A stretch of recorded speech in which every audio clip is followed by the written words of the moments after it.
Hey everyone, I'm Mike Henry, and this is my Procreate demo for the piece I call Maybe I'm the Zombie. So here's a fun one I did last year.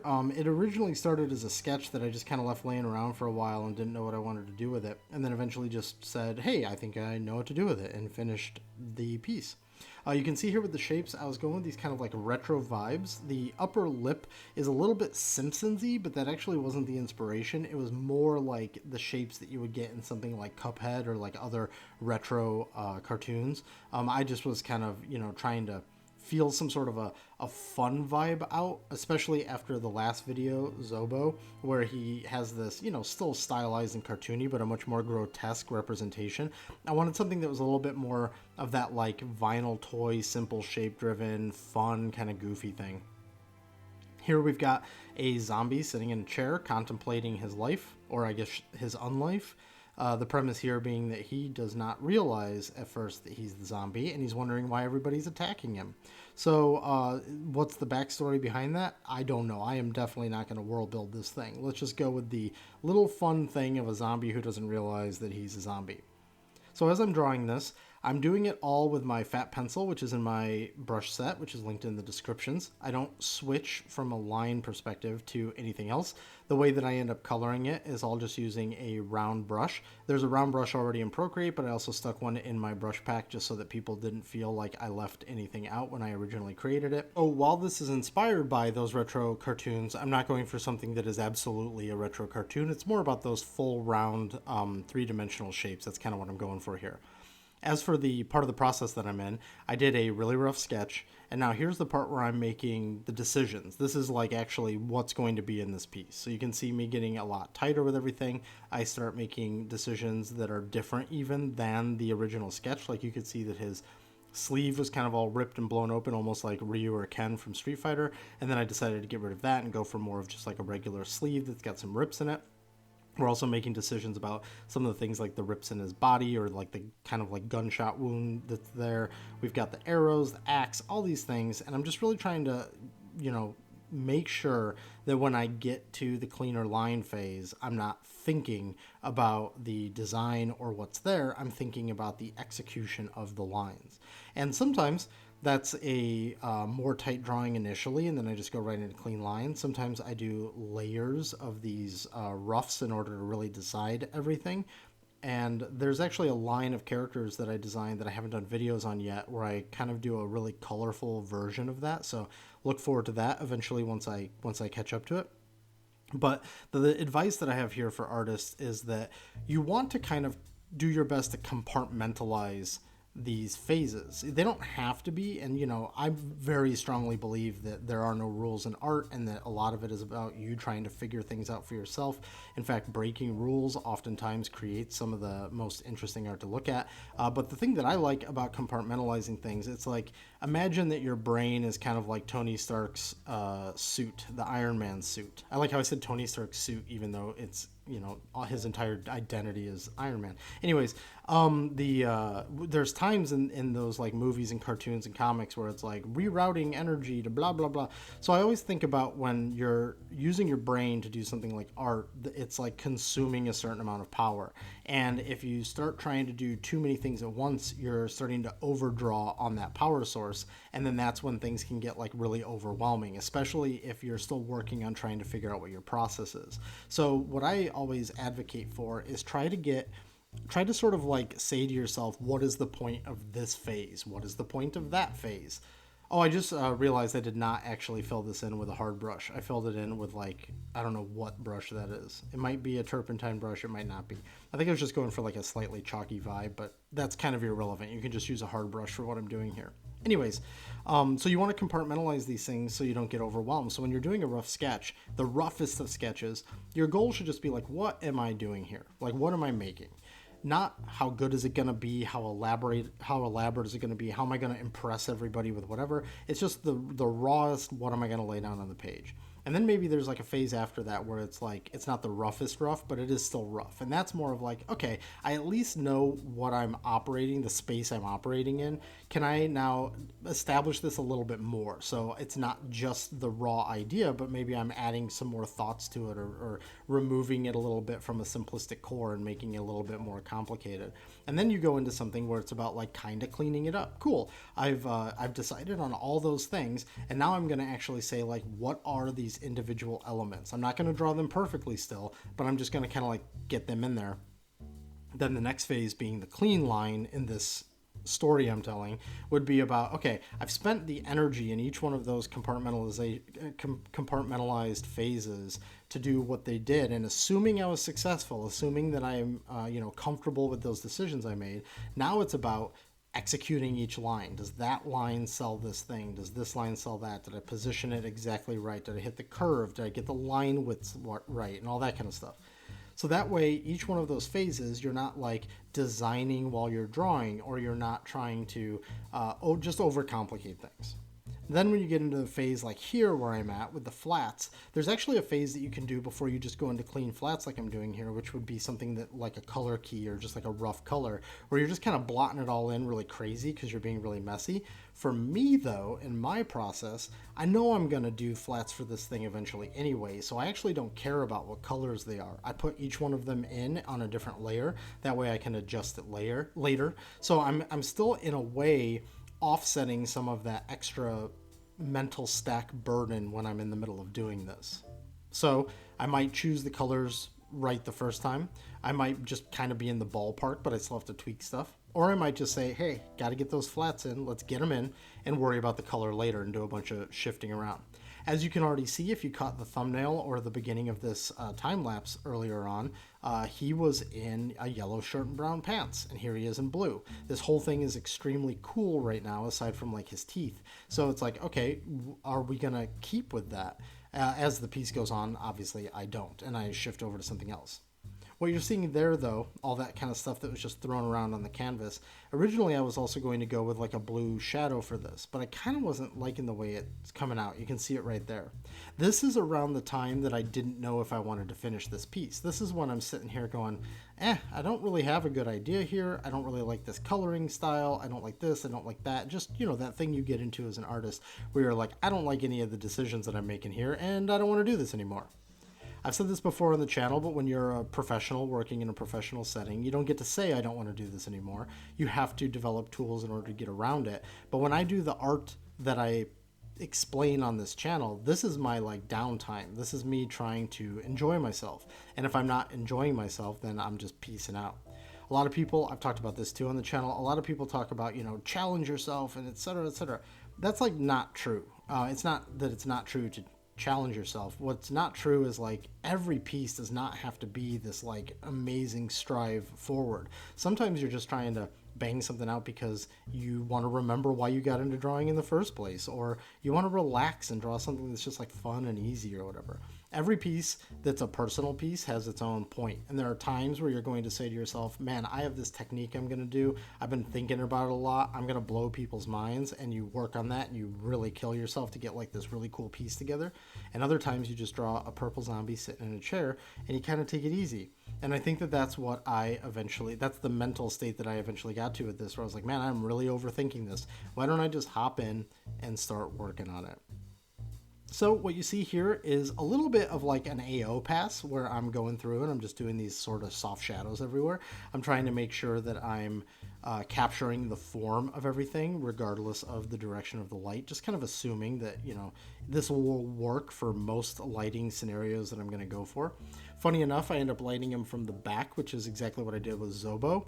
A long time ago, I actually worked on a mobile video game that I art directed called No Zombies Allowed, and we made it like a rule in that game that the human characters, it was a really cartoony game, all of the human characters were going to be front lit and all the zombies were going to be backlit, because it's just kind of fun with zombies to obscure a little bit the read on the front side and hit them with that rim light kind of. So what you got here, what you just witnessed, is a big shift. We've now shifted the colors of his costume over to warm, or his clothing, I should say, not costume. That's his business attire or whatever he does. Given the chair that he's in, I always kind of thought maybe he was like a teacher or something. It'd be really funny if he was like a science teacher and he's trying to now like rationalize zombies exist after like a, life of sticking to science and all that. So what we're doing here is, now that the AO pass has been put in, we're doing a harder shadow. So this is now trying to establish that he's backlit by putting all the shadow on the front side of him. But of course, we're respecting his forms, and I'm also homogenizing these shadows into both a cast shadow and the dark side of him shadow. You can handle this a couple of different ways. For the sake of this being kind of like a simple cartoony thing, I just decided to homogenize it all into the same thing. So right there, for instance, we get that awesome front shadow and then the cast shadow off the blade, and it just kind of feels really good. We also get that shadow of his ear, and that's just like, to me, that's just really fun. Whenever you do your art, you got to kind of be your own biggest fan sometimes so that you can get through a piece. And that doesn't mean that you love the whole thing, but that means you like find like, oh, I love that I did this right, or I love that I did that right. And for me, the like win on this piece is definitely the sort of like axe blade casting shadow and the ear casting shadow onto the face, which I just think it works really well. So what I've done is I've got that AO shadow that's on a layer. It's like a purpley color, I believe. Looking at this, it looks like it's a purpley color. It might be a little bit more warm than that, set to multiply.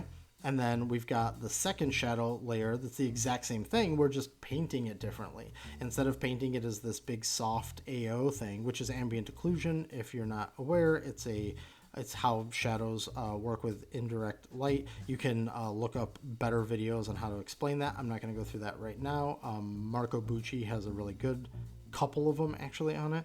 But anyways, so here is, so we did that, and we're painting it with a big soft brush in that case. And now here we're doing the cast shadows and the other shadows with a much harder brush, which is actually, for me, the same brush. I just either shrink it down more and that fuzziness kind of gets sharper, or I blow it up bigger and that fuzziness comes back. It's like the big fat airbrushy type thing. You'll also notice that what I'm going through right now is a bit of a bounce light pass and rim light pass. I actually have that rim light right there that I just turned on him. And then I have the bounce light, like how his yellow shirt is bouncing onto that seat there. And now what I'm adding is I'm trying to amplify the fact that the light's coming from behind him by selecting. So this is maybe a touch complicated, but basically what I do is you know what? Let's go ahead and explain how I do that. Okay, so we're going to talk about how exactly I did that kind of like brightening of the area that isn't in the shadow. This is going to be a little bit of a, I guess you could say like ham-fisted, blunt way of doing this. There's a lot more elegant ways, and there's even a lot more sort of like elegantly set up canvases than what you've got right here. But I just wanted to make it really stark and talk about more of the function in Procreate and how that like works than the technique of pulling it off really, really well. So what you've got here is a sphere. Technically you have a dot, right? It's this green dot, and I made it purposefully kind of like muted and weird so that this was a little bit more pronounced. We've got a shadow on it, which is just a light green set to multiply, and then we have a bounce just to kind of like establish something similar to what we've got in the other piece. So now how would I go about doing that trick with this? There's a couple of ways, and I'll try to go through a couple of different ones depending on your iPad. You might actually have more power in your iPad, or you might not, and so there's two different ways kind of. Actually, there's probably more than that, but if you've got a lot of power in your iPad, like you've got a more new one that can process more layers, because right now this is only 3 layers, but if this were a complete character, there might be a lot of layers here. You would just duplicate this, duplicate, and then flatten it. Now I also have just a dot here. Imagine this is a composite of lots of different colors and everything, lots of different, actually, let's do that. Just so that we can like really drive home what we're trying to do here. I'll imagine 2 balls that kind of have the same shadow. No, let's not do that. Let's get that shadow color back. And I'll just do this for you real fast. It's gonna be crude, but hey, why not? Let's get this underneath. And then we will select the sphere so that we don't draw outside of it. And then I will just quickly do like this kind of an action, right? Like it's casting a shadow. Okay. Oh, and just so that we can also keep this, you know, what, blue, purpley? Let's go purpley. Cool. Okay, we've got two like this. This is great because this is going to be even messier, and that's kind of like a good thing to be demoing, is how like messy this whole thing can get. So let's say this is the situation that we're dealing with. What we want to do is a quick way that I might do it is I've got these two different things in groups. I would group them all together, duplicate that, and then I'd flatten that. So now what we have is we have like the cutout of all of our shapes. So I would go with like, I don't know, let's say a bright yellowy type color just for now, create a new layer, and then I will select those balls. I will then fill that, and then we can select the shadow and delete away from it. But something that I'm realizing, because I've decided to make this demo more complicated than I had originally intended, we actually have to do this in a little bit more complicated of a way. So let's do it in a more complicated way. You ready? We're gonna go like this. We're gonna open all this shit up, and we're gonna go select. So we've just selected the purple. We're gonna create a new layer. We're gonna fill, and then we're going to take the purple ball's shadow, and we're going to delete from the light, clear. Then we're going to select the green, and we're going to clear from the light, boop. And then we're going to select that sphere again, and we're going to fill again, fill. And then we're going to select its shadow and clear. And now we have isolated on a layer all the areas where the light hits, and we can set that to something like lighten or screen or color dodge or add or overlay. Let's go with overlay for now. And then from there, you can adjust the opacity of that to either make it a dull light that's shining on it, a slightly brighter light, or like a really, really hot light. And you can go one step further with this entire thing if you really want to. Let's go with this really, really bright one. Select it. This might be a tool not a lot of people are aware of. So we select it, and now we've selected it in all of its sort of fuzziness. It's a fairly accurate selection. And then we go to our little wrench up here, and you see this button right here that says Copy Canvas. If you select that, what it actually does is it copies every layer within that selection. You can even not have a selection, and it'll copy literally your whole canvas. So now let's paste again. So now what you'll see in our layer stack here, I'll go ahead and turn off everything else, is we have just that. We have just that selected part copied as a new layer. Now, why do we do that? Why might we want to do that? We go to blur now, and we can bloom it out like pretty crazy if we want to, and adjust that even. And now we're adjusting like our bloom there. If I make the background like black, it's also really clear what it's doing here, because see how it's exceeding the spheres themselves. That last trick that I showed you where we're selecting canvas, that was actually something I was going to show everyone before I realized that I had complicated the demo by making it the two different spheres. Something that you can do whenever you want also, let's turn these off for a second here. Let's go back to this kind of like original version that we had. If we turn off this background layer where you get this transparent thing, you can also, if you don't have the layer advantage to just like duplicate a whole folder, you can turn off all the things that you don't want copied, and then you can go wrench, copy canvas again, and say paste. And it will just duplicate those layers right there into one flat layer. It'll paste it in there, which is really great for when you have like, let's say 50 layers of a character and you want to duplicate the whole thing because you're just going to do like a vignetted shadow or a drop shadow or really lots of different things. This is a good way to copy all of that without having to, like, another trick that you could do is, another alternative I should say, is you flatten this, flatten, and then copy, and then undo your flatten, and then make a new layer and paste. And that's like another way to do this, but that's more steps, and it kind of depends on how many things you want to turn off. If I had like a billion layers above, whoops, and a billion layers below, and sort of hunting and pecking for all of those layers that I want to turn on and off in order to do the copy canvas method. A faster way would just be to flatten that, copy that, undo the flatten and paste. Anyways, I hope some of these techniques that I've talked about here, even though the demo got more complicated than I intended, I think you can see all the different ways now that you might be able to handle something like this. And that is more or less what I did in the zombie piece. So let's get back to it. Okay, so we have a lot of the elements now into the piece, and what you're gonna start seeing as this thing kind of enters the home stretch here is finalizing it, which is gonna be all about, like, I've got shadows where I want them, I've got flats where I want them, but I can adjust all of these colors, I can add stuff to the background, I can do more with it. I don't want to add a lot of noise to the background because this is supposed to be about this solitary character sitting here. So you can see what I start with is establishing, like, okay, where's that light coming from? Do we want to add some atmospherics here? You can also see in the shadows right there, I added a little bit of a black gradient now. It's like a black gradient set to like 10% or something like that, but I put in a little bit of a black gradient going from the darker side to the lighter side. Adding a bunch of little particles in here, adding those sort of like liver spots, decay spots, whatever those are, back in there, putting a color layer over the whole thing to set the mood. Also putting in skin variation stuff. I always talk about that with living characters. I put it into dead characters as well. Get a little darkening around the eyes, get some flushness underneath the like ears and nose. Although it's all really subtle, it's all there, and that does really add up. Lastly, I support the sort of like line of the whole piece. Maybe I'm the zombie.